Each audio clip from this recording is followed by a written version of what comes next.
कीर्तनकार फक्त बोलत नाही, नारद मुनींपासून आजपर्यंतची जी परंपरा आहे त्याची पुण्याई त्या शब्दांच्या पाठीमागे आहे. कीर्तनकार आपापल्या परीने कीर्तन करताना त्या पुण्याईमध्ये आपण कमवून जोडत असतात.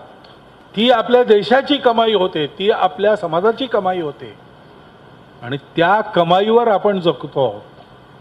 तुम्ही विचार करा जरा, जगात उदाहरण आहे का अशा देशाचं ज्यावर आणि 800 वर्ष परकीयांनी राज्य केलं आणि सर्व प्रकारांनी हा देश संपवायचा प्रयत्न केला.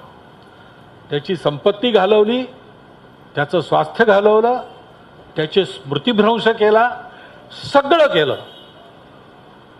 अक्षयवट कापून टाकला, मुळं खोदून टाकली आणि त्या जमिनीत पुन्हा काही उगवू नये म्हणून आग पेटवून त्याच्यावर लोखंडाची चादर ठोकली.